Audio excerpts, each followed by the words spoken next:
Seja muito bem-vindo ao podcast do Riacho.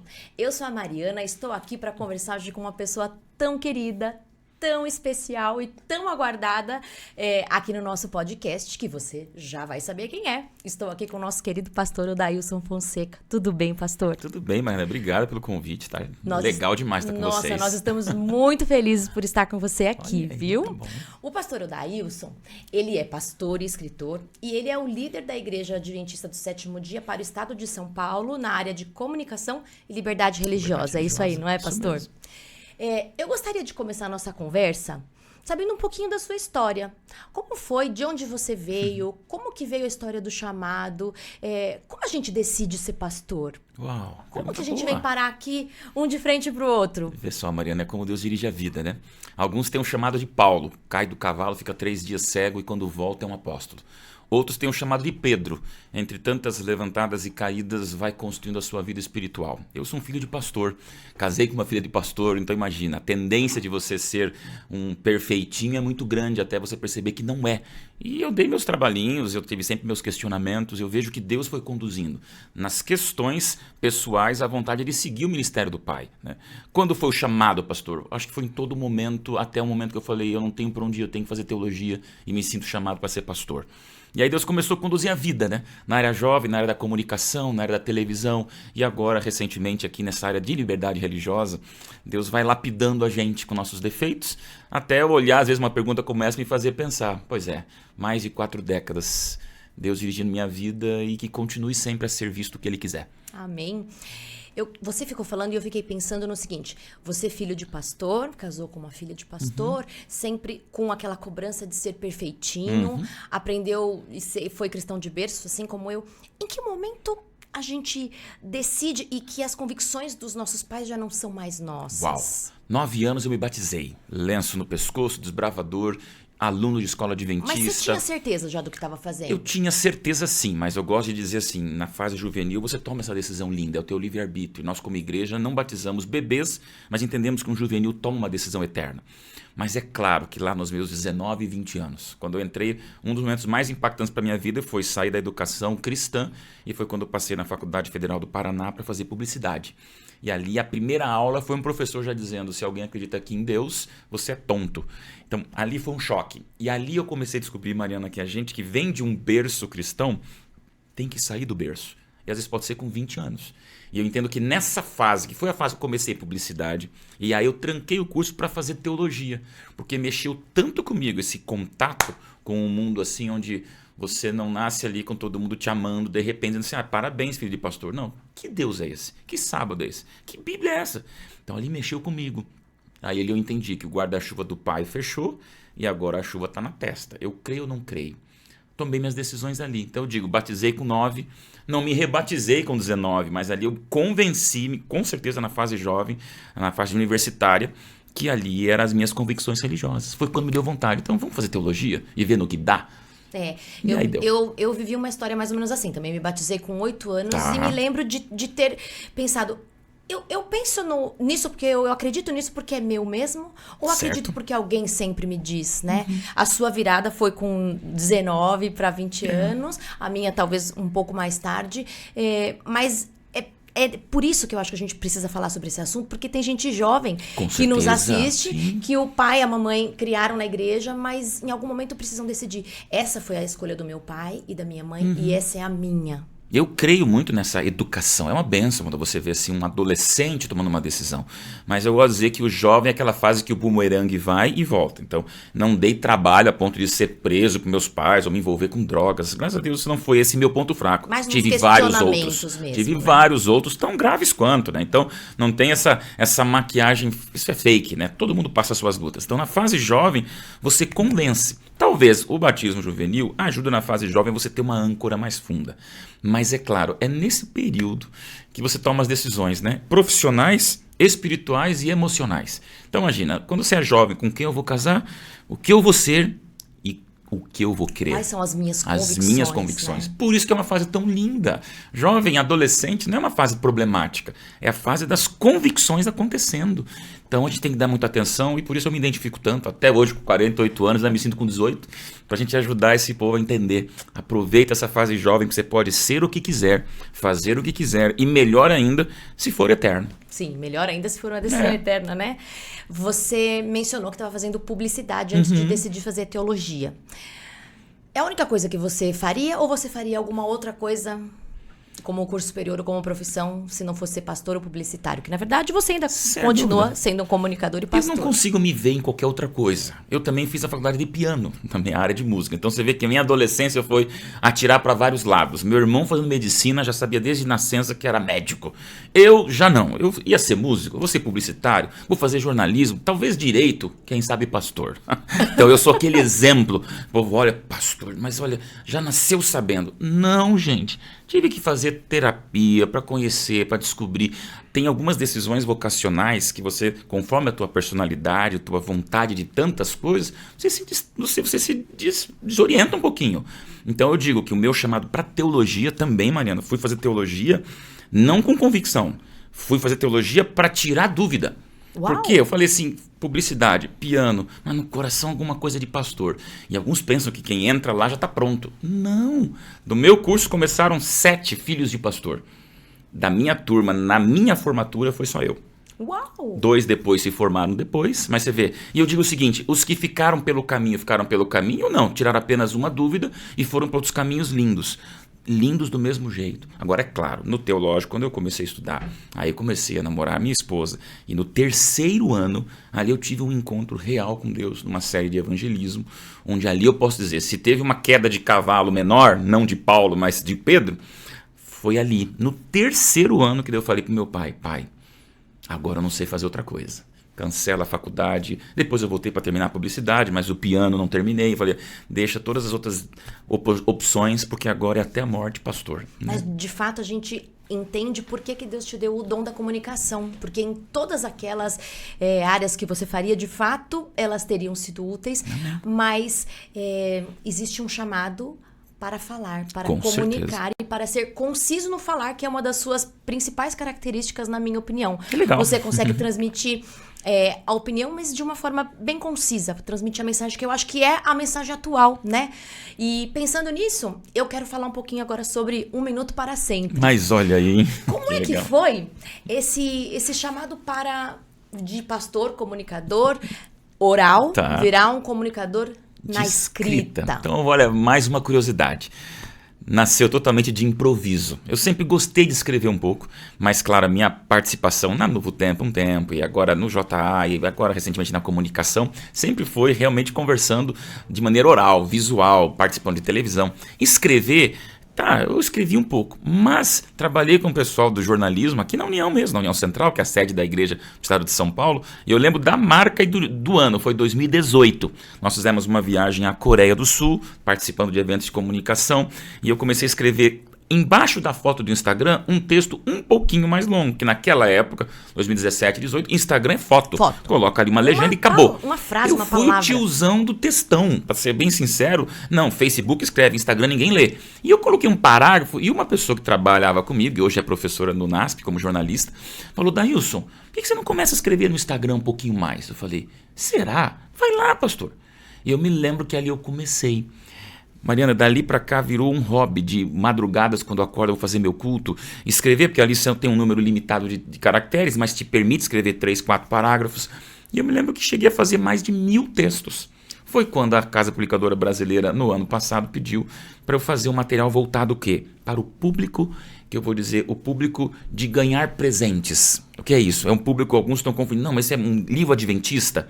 Ele tem muito da minha convicção, mas ele é um livro para você dar de presente. É um gerente, é um colega da faculdade, é o professor da academia. Eu quero dar uma literatura que seja religiosa, mas que não tenha aquela carga doutrinária que a pessoa vai descobrir com o tempo, se ela quiser. Para despertar o interesse na caminhada. Então eu resumo esse livro assim, é um presente em forma de tempo para quem não tem tempo de ler um presente. Tá? Ok. É 1 minuto, então a gente chama de devocional permanente, qualquer dia do ano você pode ler, não é para o ano 2024, 2023, não. Qualquer ano, mas tá aí o dia e o mês, e quem começar em qualquer momento tem um recadinho que em 1 minuto você lê. E ficou esse legado aí que eu tô feliz. O resultado é de pessoas que eu queria assim, que realmente fossem pessoas...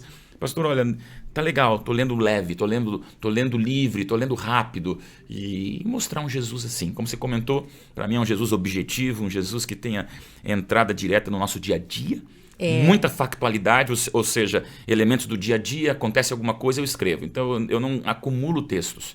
Ontem para hoje aconteceu lá uma assassina em Londres que foi descoberta e que matou 7 bebês. É o texto de hoje de manhã, que eu li ontem, acordei cedinho e escrevi. Então eu vou atualizando no meu Instagram e aí ficou uma compilação de alguns textos para abençoar o povo. E você viu, e se você não entende do que a gente está falando aqui, ó, nós estamos falando do livro do pastor Odailson, 1 Minuto para Sempre, que é um livro devocional. Ó, ele pediu para eu subir um pouquinho mais aqui. Estão conseguindo captar?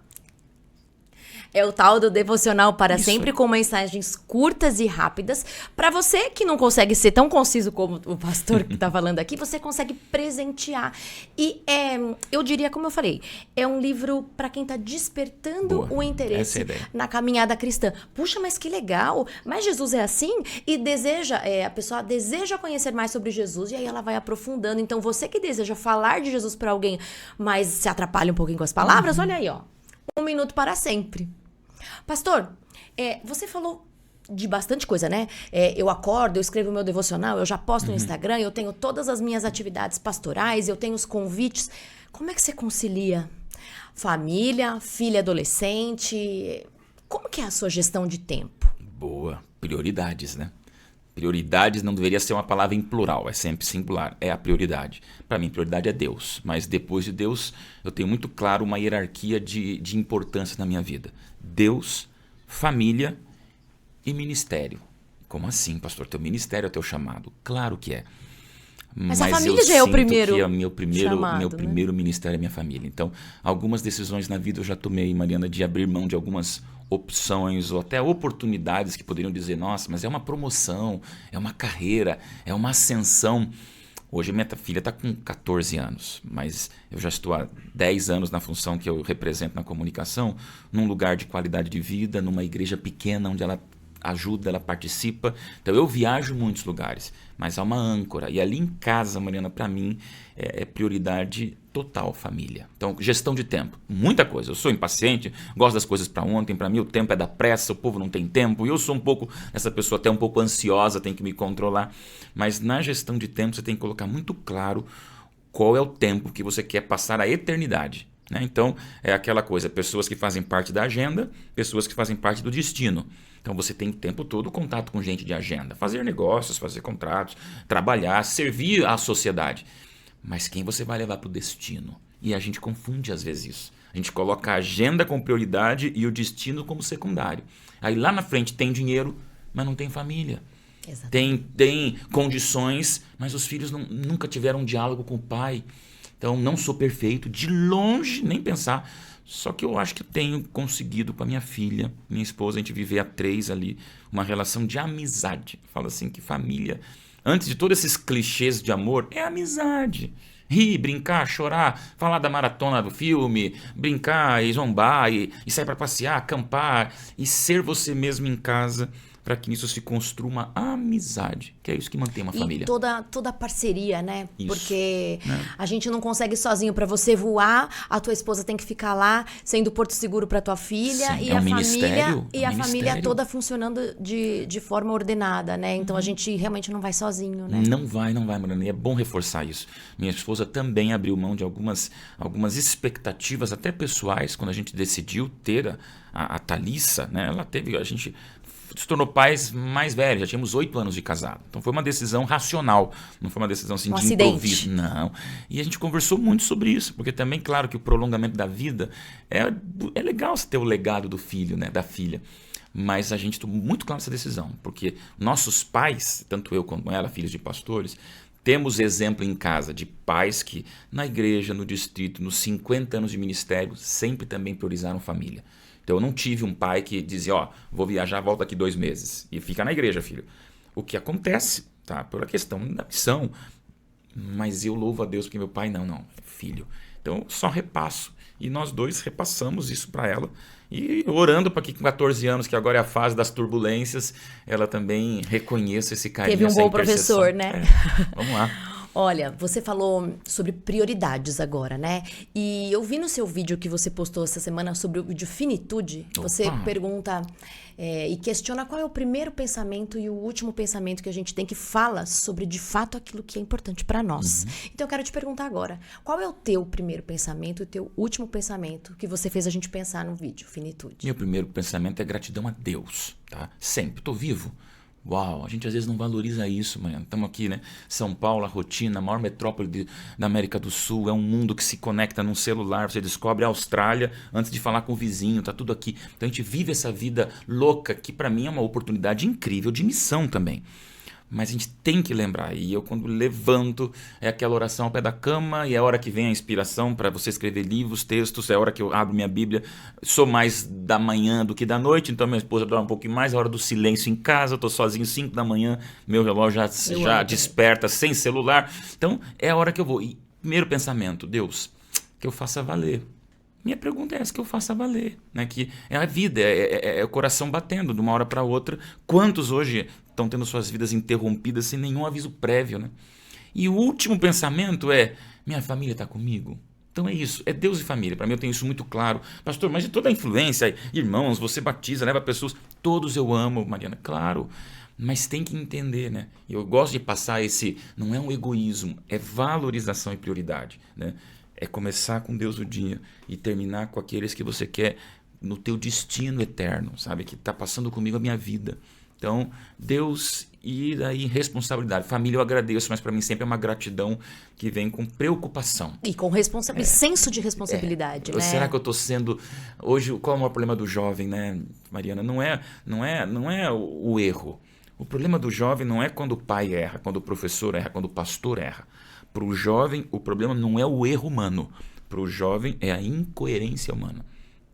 Isso desaba. Então, veja, minha filha sabe que o pai dela vai errar, vou ficar às vezes bravo, não podia, vou ficar desatento com o que ela me contou, ela vai me falar uma coisa, eu não vou dar atenção porque eu vou estar com a cabeça quente. Isso todo mundo está na mesma rede. Então, filhos sabem que pais erram. Agora, o que um adolescente não aceita ele lê a incoerência, news. É a fake news, é a hashtag ostentação, é a make-up. Ele tem que ser no filter, ele tem que ser, olha, o que você é. Então, já muitas vezes. Bonitinho de paletó e gravata. Ela me viu saindo de casa com essa gravata, mas ela sabe que eu estava de pijama ontem. Se eu dei atenção, não dei. Então, quantas vezes, filhona, desculpa. E não sou perfeito, repito, como pai, mas vamos para os jovens. É isso que a gente, como líder, tem que entender. Aqueles que a gente quer estar junto, tem que ver a gente do jeito que a gente é. Então, a incoerência é, vou manter uma fachada para disfarçar e acharem que eu sou perfeito. Você não é perfeito, você é humano, você é pó. Então, com isso, o jovem fala, poxa, ele está na mesma luta que eu. Esse pastor pode até estar engravatado, mas ele não é artificial.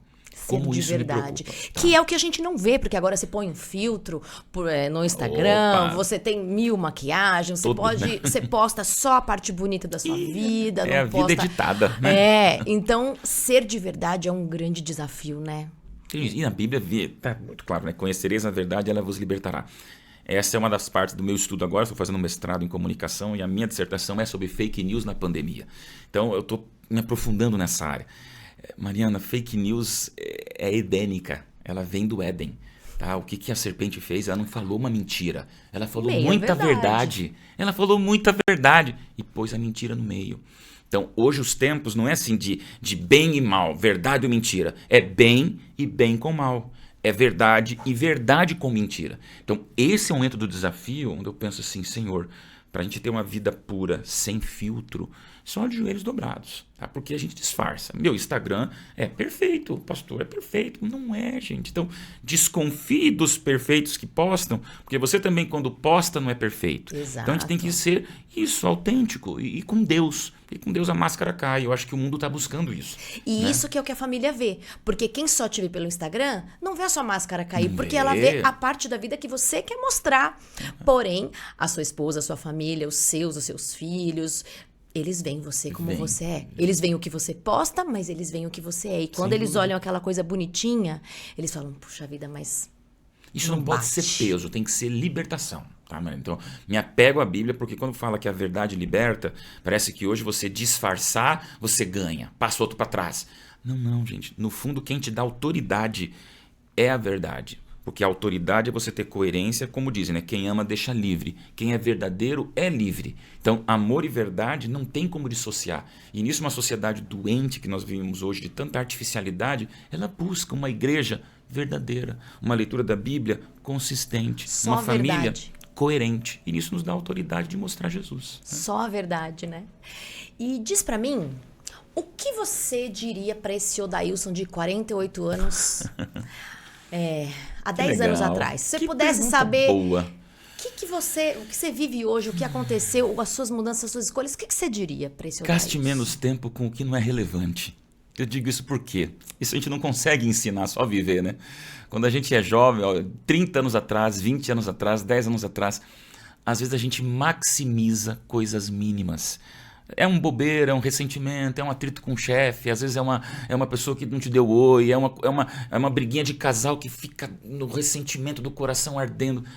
Tem coisas muito macro para a gente gastar tempo com micro. E geralmente o que nos distrai não são as coisas grandes. Então eu gosto daquela frase que diz, né? Cuidado com as pequenas pedras, porque das grandes é fácil desviar. Claro que tem, poxa, homicídio, adultério, pornografia, roubo, presunção, egoísmo, corrupção, são grandes pedras. Mas às vezes o que nos ocupa o tempo faz você dormir triste, acordar depressivo, comer menos, não fazer exercício, não tomar água. Ai, o mundo me deve, a minha vida. No fundo, quando você põe no papel, Mariana, geralmente é coisa pequena. Então, 10 anos atrás eu falaria assim, se estresse menos com coisas que passam e valorize as coisas que ficam. Isso eu falaria para mim há 20 anos atrás também, falo para minha filha com 14, como eu queria ter 14 anos, filhinha, ela chega às vezes em casa triste porque deu um probleminha, porque é uma selva, né? Ser adolescente é selva. Falo, filha, essas pessoas não vão fazer parte do teu destino, não perde o dia porque uma amiguinha... Só que eu me lembro, eu com 14, o dia pois morria. O duro é a gente escutar, né? Claro, eu via, a vida morria quando eu recebia um não de um amiguinho com bullying. Como a gente tem que tentar relegar as coisas, né? Mas não é fácil, cada um vive a sua fase para ver as suas prioridades. Esse é o bom de envelhecer, né? Olha que legal, gosto disso. Eu tenho vivido essa fase também de gostar mais das coisas que a gente pensa, ficar mais tranquila, com o coração mais em paz, porque é o bom. Gostei, o bom de envelhecer. O bom de envelhecer, não é? Tem alguma coisa que você não mudaria de jeito nenhum em você e na sua história? Eu não mudaria o meu berço. Eu amo meu berço. Meu pai, minha mãe estão vivos e tomara que assista essa gravação. Eu tenho uma gratidão a Deus por isso. Jamais, se eu nascesse num berço de ouro. Não, nasci num berço de pele, sabe? De gente humana, paizão, mãezona. E louvo a Deus. Não teria outra escolha matrimonial. Jamais, né? Eu acho que Deus dirigiu a Ellen na minha vida. E eu sempre quis uma menina. Deus respondeu esse pedido para mim. Eu queria ser pai de menina, não sei porquê, mas o sonho foi esse. E hoje eu falo assim, que coisas que eu não abriria de maneira alguma? E a minha conversão, né? Essa entrega a Deus, sabe, Mariana, que é bom num podcast, tão legal poder falar assim com vocês.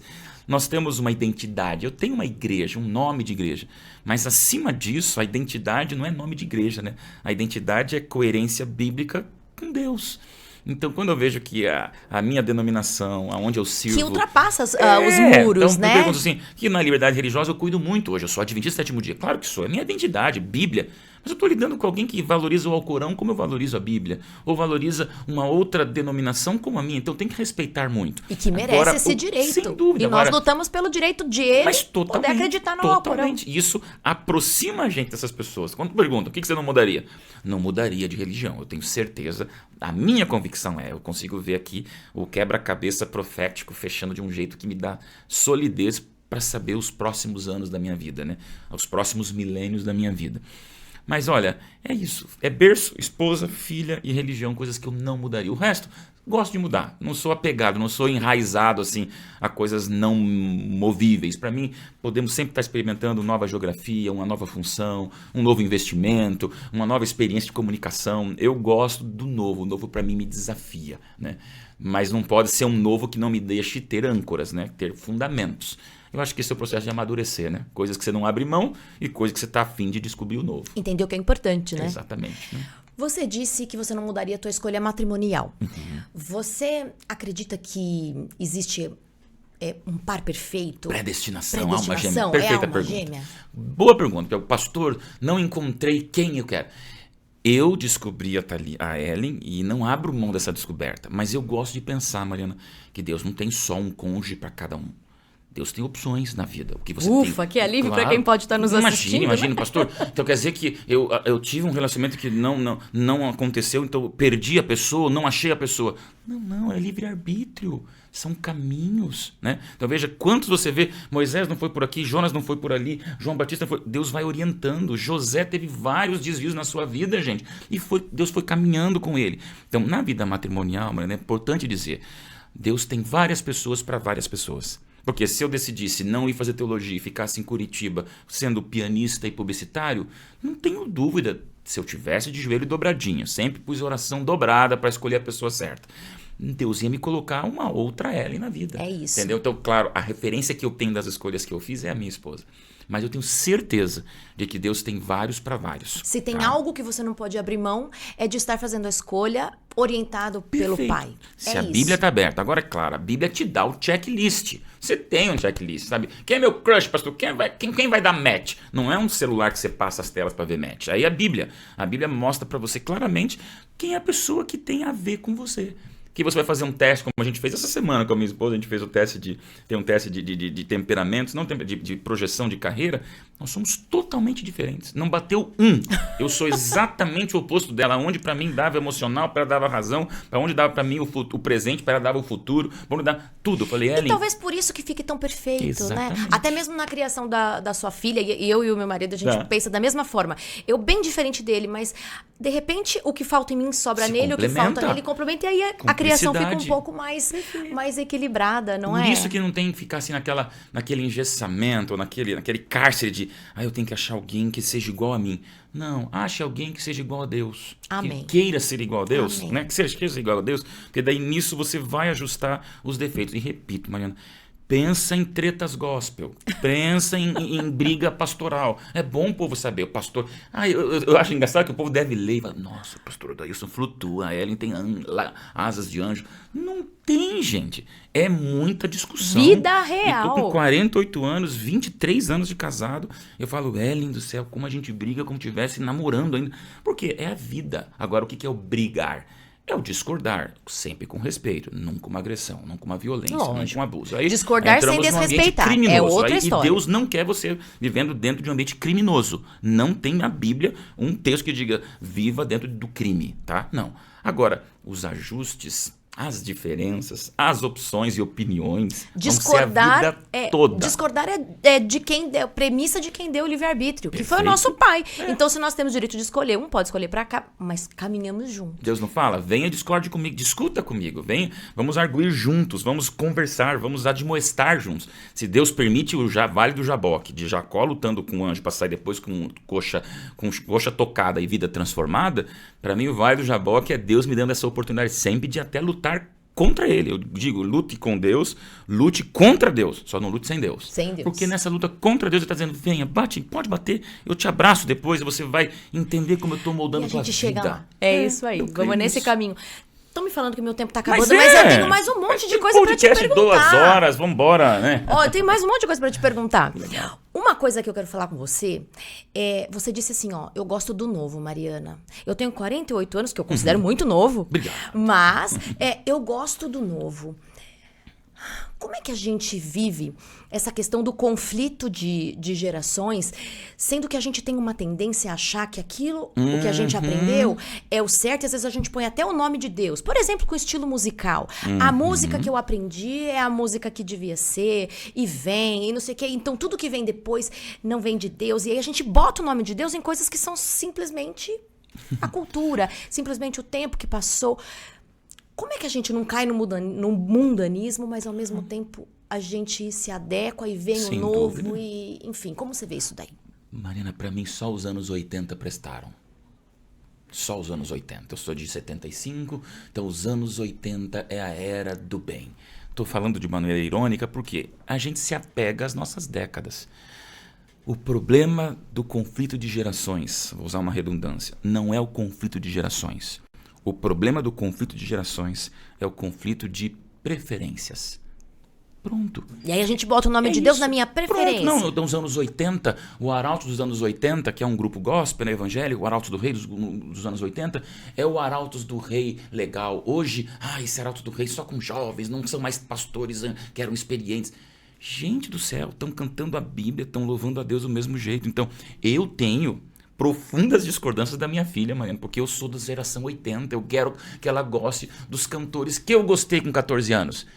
Ela não quer nem saber. Então, o que eu tenho que nessa hora entender? A minha preferência, agora é princípio. Ela está gostando de pessoas que vão e mexem com sensualidade, ou essas músicas. Para mim, a música que não é religiosa, você tem que traduzir a letra, conhecer o autor e ver o comportamento do músico. Aí você entende. Exato. Porque não é só música que fala de Deus, você pode escutar. Tá? Então, esse equilíbrio, esse conflito de gerações, na verdade, é um conflito de egos. Não, eu gosto de piano, então ninguém pode gostar de bateria.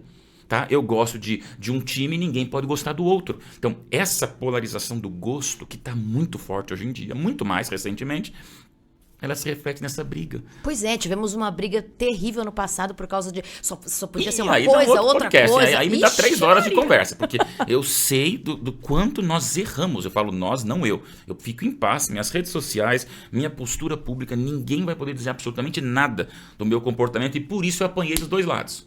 Pastor isentão, como você não pastor se fraco, pastor covardão, eu quero saber. Não vai saber, não vai. Porque isso é uma questão que polariza pessoas. Você vai saber não de direita e esquerda, vai saber de baixo, alto, céu e terra. Princípios. Aí eu tenho um partido. Exato. Entre alto e baixo eu tenho um, agora entre direita e esquerda, peraí, gente. Então isso vem para os outros tipos de gostos. Questão de música, questão de comida. Tá, eu gosto de lasanha, você gosta de pastel, nós não vamos perder o céu por isso. Então na questão de gerações, quando alguns dizem, olha, não fui compreendido. Tem erros, tá, Mariana? Tem. Minha filha com 14, sou eu com 14. No passado, imaturo, vai errar, vai ter preferências que eu falo, filha, isso não é de Deus. Essa música traduza. Mas não estou sendo contra o estilo, eu estou sendo contra a comunicação e o conteúdo. A ideia, o princípio, sim, o conteúdo. Isso me aproxima de Deus? Sem dúvida, até porque hoje grande parte da música que a garotada está ouvindo, se você traduzir, é depressão. Não é nem no nosso tempo ali, o meu tempo lá do passado, era droga descarado. Voltava lá, era o satanás. Não. Hoje, vamos falar a verdade, depressão. A menina termina um namoro, ela escreve um álbum dizendo que ser adolescente é a pior coisa no universo, que ela preferia morrer. Que está agora, inclusive, fazendo sucesso nesse momento. Falei, inclusive, filha, vamos ouvir aqui. Ela está bombando no mundo, mas o que você aprende dessa música? Nossa, pai, não sabia que era assim. Eu falei, puxa, que bom, mas tem que só traduzir. Mas você não rejeitou a pessoa nem jamais, o estilo? Só vamos ver. Porque, vamos avaliar a comunicação. É o que eu falo, veja, a ovelha pode passar ali pelo chiqueiro, mas só o porco gosta do chiqueiro. Então, a gente vai errar, vai passar na lama, mas vai querer sair. Agora, você vai querer ficar dentro de algo que só diz assim, não vale, não presta, você vai morrer, queria morrer, vamos morrer junto. Então, isso que eu acho que é a hora que você tem que falar, não é legal. Mas se ela gosta da música gospel, que eu não gosto, mas estão falando de Deus e o princípio tá legal, eu tenho que entender que os anos 80 passaram. Tira a gente da zona de conforto, mas no fim é legal. Claro se você puder aproveitar esse desconforto para aprender e para crescer. Flexibilidade. Muito legal. Eu quero um dia, né? me tornar uma idosa que aprende com jovens. Não é legal. Que tem evolui. Gente que tá assim. Poxa, a gente vai viver a eternidade no céu. Você acha que vai ser sempre a mesma coisa? Nós vamos aprender coisas novas e o novo vai vir. Não, e acontecendo agora na minha área, né? Geração Orkut, só Orkut na vida. Daí veio o Facebook. Agora tá no Instagram e a galera não quer saber TikTok. Não pode entrar. Gente, tá mudando o tempo todo em comunicação. Vamos parar para ouvir também. Se você se apegar apenas à sua rede social, você vai ficar desatualizado. Não há problema. E ninguém vai morrer se não ficar desatualizado. Mas eu acho assim que numa função de jovem, se eu gosto de estar conectado, você tem que estar o tempo todo flexível. Não. É o tempo todo se desconstruindo para construir algo. E aí eu uso uma frase que, com todo respeito e suas representações de limites, né? Mas gosto de dizer que é melhor você errar por fazer do que não errar por nunca fazer. Exato. Tá? Então, o risco do novo traz sempre o risco do erro. Mas daí eu acho que Deus... E na Bíblia você tem muitos que Deus fala, vai errando e Deus vai orientando. Mas o pior não é você errar por fazer, é a apatia de não querer sair do canto. Aí Deus tem que dar um empurrão. Aí Deus tem que te jogar. Então é melhor a gente estar dizendo assim, gente, que venha o novo e vamos achar como igreja a comunicação do novo, errando, do que a gente dizer, não, os anos 80 ainda não pode ir para a internet, não pode, isso aqui não pode porque não é de Deus. Eu falo, gente, Deus está falando na Bíblia do papel, Deus está falando na Bíblia do digital, Deus está falando para a minha geração dos anos 80 e para filho. dos anos. E você que é dos anos millennials, 80, né? cabe a você ajudar o jovem a justamente encontrar esse Experiência. caminho. Vem o novo. Mas vamos ter uma análise crítica sobre esse novo? É legal? Venha. Não é legal? Ajude seu filho, Você sua não filha. repassa gosto, você repassa a experiência. Exatamente. Pronto, eu não tenho que repassar meu gosto para Thalissa. Eu tenho que repassar a minha experiência. Que eu falo, com 48, como eu queria, não cometer os erros dos 14. Mas que com 14 ela gosta de um tipo de música que não é o meu, e nós estamos juntos com Deus na Bíblia, eu vou entender que o gosto dela é diferente do meu. E que venha o novo com princípios, não E é? vamos juntos, né? Qual que é a sua definição de felicidade? Céu, Deus, esperança, né? Felicidade, tudo morre quando você não tem futuro, tá? Todos os grandes acidentes aéreos, nisso eu sou um pouco mórbido, às vezes me deixa até meio mal, mas eu escuto sempre aquelas gravações, né, de caixas pretas dos últimos gritos antes do impacto. 100%, meu Deus, meu Deus, socorro Deus. Você vê que o clamor que a gente tem pela imortalidade é a prova da existência de Deus. E de 2, 3 anos para cá, acho que nós estamos vivendo tudo isso junto, né? Todas as grandes celebridades que me embalaram na minha juventude estão com seus 70, 80 anos e estão tudo morrendo. Cada mês é um famoso, é um outro. Gente, morreu. Pra gente é impactante. Que dor que nos A dá, esteira né? não está parando, a vida está andando. Se estão morrendo minhas grandes celebridades da minha juventude, é porque elas envelheceram, eu já não sou mais jovem.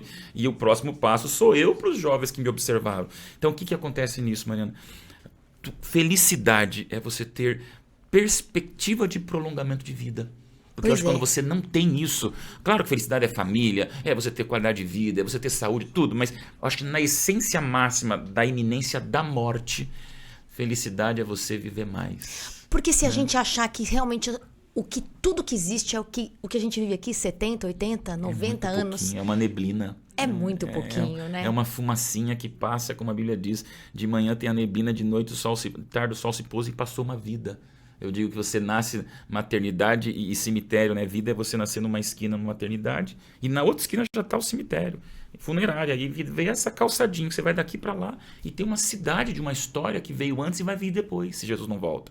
Então, gente, ou você faz da tua vida algo extraordinário, ou vai passar. Eu costumo dizer que esse momento aqui é uma poeirinha mesmo para que a gente possa tomar nossa decisão. Já que a nós foi dado esse direito de escolha, que a gente use para essa decisão. Mas pensando que realmente o que nós vamos aproveitar é o que vem depois. Perfeito. Todas as decisões com base na eternidade. Felicidade é eternidade, né? Agora a gente vai fazer um bate-bola para encerrar, Bora. tá bom? Uma comida. Pizza. Boa. Uma viagem. Viagem, vou dizer aqui que eu não fiz ou que eu fiz? Pode dizer as duas. Tá. Que eu fiz, acho que a viagem que a gente mais fez foi Fernando de Noronha. Que eu não fiz, Maldivas. É um sonho mesmo. Um livro. Tirando livro? Um Minuto para Sempre. Tá bom, é Bíblia, tá? Se não é Minuto para Sempre nem Bíblia, eu amo o livro Caminho para Cristo. De Ellen White, que para mim é um livro do equilíbrio, do ponto de equilíbrio, do bom senso, onde você vê ali o Espírito Profecia mostrando a verdade e o erro, mas sob o aspecto da graça. Essencial. Tá. Um personagem bíblico. José. Com quem você gostaria de almoçar? E perguntar, não vivo, né? Pode ser qualquer pessoa da história, da Bíblia, qualquer pessoa que você gostaria de ter tido tempo de conversar com ela. Olha, vou ser bíblico, mas eu tenho uma curiosidade de bater um papo com Paulo. Porque Paulo, para mim, ele é esse cara sempre inovador, sempre incomodado, sempre até um pouco impaciente, mas que tinha uma percepção de contexto social e de atualização na sua mensagem, que eu acho que eu queria muito aprender. E eu acho que Paulo hoje em dia também teria um pouco de publicitário e desse comunicador. Que bom, né? que a gente tem esperança de viver essa conversa Com dia, hein? certeza. Um bom papo. Vai ser mais do que um almoço, né? Me diz uma canção que te marcou. Canção que marcou? Eu gosto do Se Ele Não For o Primeiro, do Arautos do Rei, né? Mas também gosto das músicas do Jader. Agora eu vou ser bem clichê aqui, ele sabe disso. Para mim ele tem uma facilidade, Se Ele Não For o Primeiro, Meu Filho Volta. E várias músicas dele para mim sempre mexem com o meu coração, com essa visão de esperança, né? Gosto.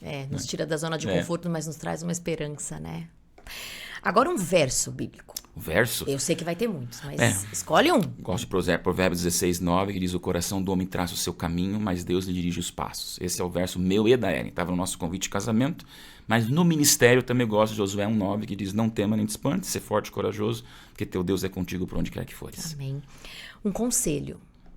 Conselho, você só tem a chance de uma vida para torná-la extraordinária. Faz valer, né? Uma saudade. Saudade. Minha sogra. Minha Uau! sogra foi a primeira morte que nos surpreendeu dentro de casa.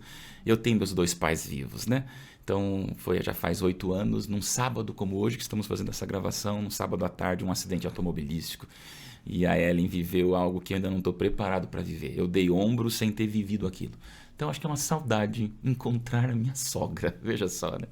Ruth, que um dia a gente vai se abraçar no céu. E um sonho? Sonho? Bom, sonho é a eternidade, né? Mas sonho, então vamos pensar um pouco mais aqui, né? Sonho agora, nesse momento, é algum desafio, sabe? Desafio pode ser geográfico, pode ser no ministério. A gente está aí há 10 anos numa atividade que eu amo fazer e amo esse estado de São Paulo. Agora a filha já está um pouco mais experiente, mais viva, mais adolescente, é 14 anos. Eu falo, Ellen, se um dia vier uma provocação para um ambiente missionário, vai para a China, vai para a Índia, vai para a Europa, vai para a Austrália, bora. Então o sonho, acho que agora nesse momento é uma experiência ministerial desafiadora. E a eternidade como sonho. Mas sem dúvida nenhuma, né? Como sonho, o sonho dos sonhos. Esse é tudo, né? E para encerrar, eu quero que você deixe 1 minuto para sempre para o podcast do Riacho. Ó, tô cronometrando. 60 segundos, 1 minuto para sempre. Vamos lá. É a vida, né? Para mim, eu resumo tudo em 3 conceitos, né? Vida com Deus é sermos convertidos, sermos convencidos e sermos comprometidos. Eu tenho certeza que a gente, na conversão, é transformação. No convencimento não é arrogância, é a entrega da convicção.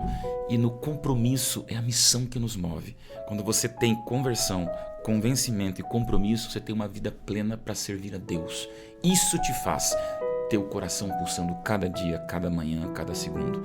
Agradeça a Deus pela vida, aproveita, faz valer, para que você lá na frente diga, vivi bem cada momento. E agora que Jesus volte, porque meu assunto é o céu. Amém. Muito obrigada por esses minutos, Obrigado, pelo seu mano. tempo, Mas porque, olha, o tempo é a maior riqueza que a gente tem. Com Falamos certeza. sobre gestão de tempo e ter ficado esse tempo aqui com você, para nós foi um privilégio. Obrigada, viu? Ouvindo bom, você, ó. dá vontade de trabalhar. Tá aqui, ó. Ó, Mídia eu vou pedir Riacho. então para você assinar aqui, ó. Com Lembra? todo Nós vamos aqui, nós vamos prazer. dedicar aqui e você... falar pra essa câmera, né? E você pode ser o ganhador desse presente aqui. Legal, Obrigada gente. mais Obrigado, uma Mariana. vez. Obrigado, Deus abençoe. Tá? E a você que nos acompanhou, muito obrigada também pelo seu tempo e sua companhia. E fique com a gente no próximo podcast do Riacho.